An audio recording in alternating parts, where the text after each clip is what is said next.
Tak všechny zdravím, vítám vás u mýho kanálu Jak to dělám já, vy si to dělejte jak chcete.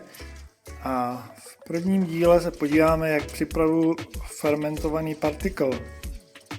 Včera jsem si pšenici namočil, bylo toho asi půl hrnce, takový hrnec.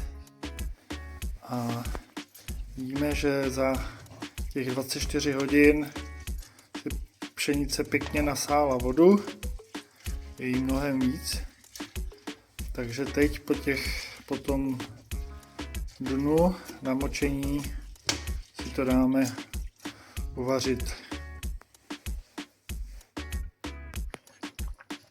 Tak, pšenice se nám pěkně uvařila, někdo ji nevaří, já ji teda vařím, přijde mi to tak lepší, je taková pěkně měkká.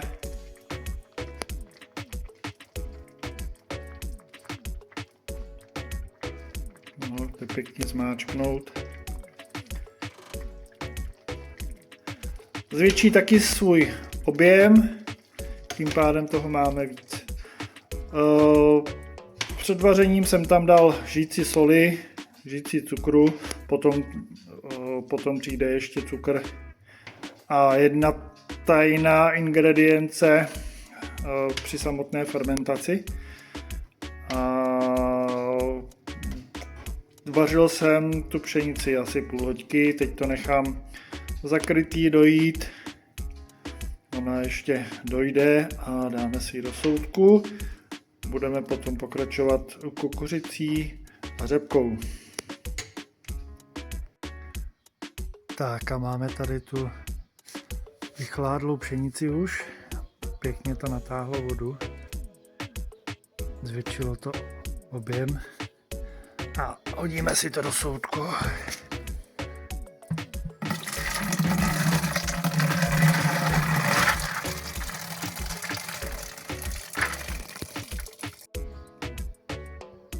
Zatím máme pšenici a jdeme si připravit kukuřici.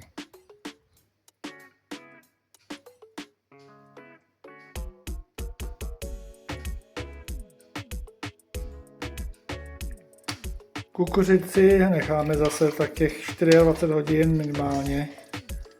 Vidíme, jak to bude zítra vypadat. Namočenou. 2 dny jsou lepší, ale uvidíme zítra. No a pak si zase povaříme. Ještě máme sůl. Musíme se toho bát vůbec. Jedně 2.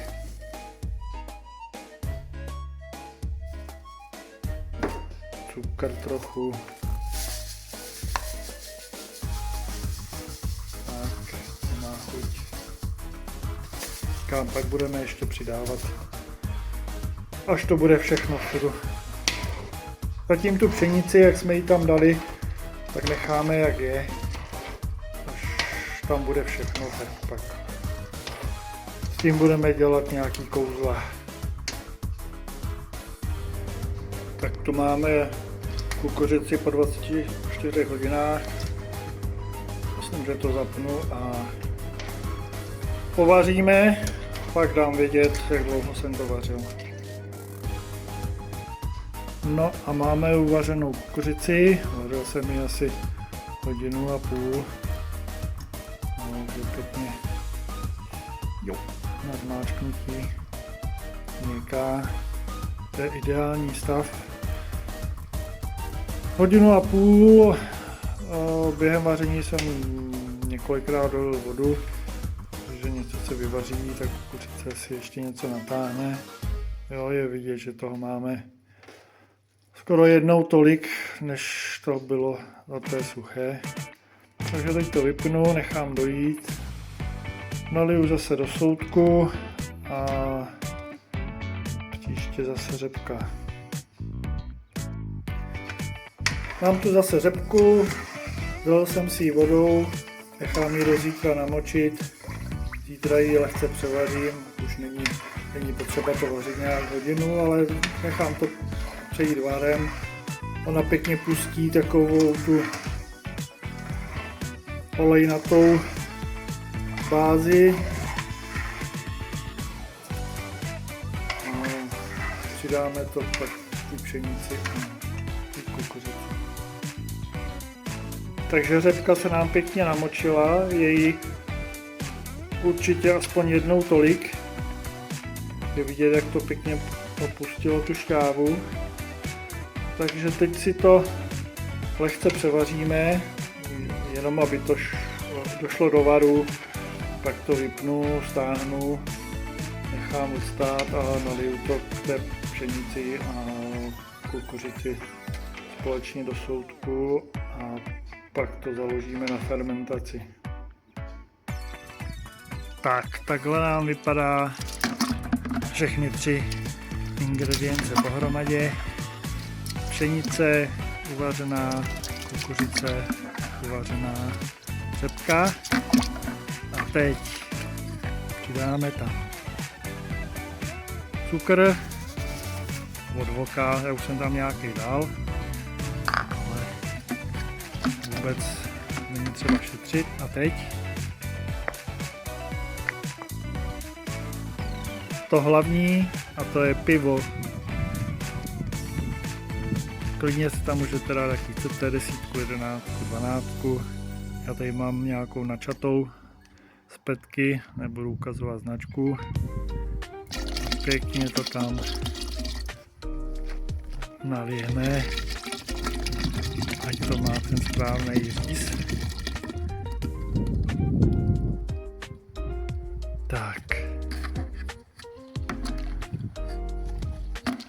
Promícháme, zaděláme a nejlépe někam do tepla. V noci je ještě zima, takže to dám asi dovnitř, aby to mělo těch 20 stupňů, ale potom, když už je víc jako teplo, tak nebát se, klidně to nechat za začátku na sluníčku nebo prostě někde v teple. Já to mám pod pergolou stabilně a časem si ukážeme, co nám to pěkně udělalo. Tak a uplynulo asi nějakých 8-9 dní, co to mám naložený, tak se na to teď mrknem. Tak a to je přesně ono, co chceme, aby nám to udělalo. Tady ta chrustička nahoře, to je známka fermentace, jenom do toho šáhnu, tak je vidět, jak to krásně bublá. No, to je ono. Už nám to pěkně pracuje a to je přesně to, co ty kapři mají rádi. Úplně se z toho line taková vůně, někomu to může svědět, ale je to parádní, to je ono, jo? Nalekněte se ty pěny, to je prostě ten fermentační proces, nebo kvašení, nebo jak tomu budete říkat, to je úplně jedno, ale prostě to je to, co od toho chcete. Hlavně do toho nesahat rukama, jo, vždy nějaký čistý nádobí, ať vám to nezahníje. Takže to byl takhle návod na skvašený partikl v pivě.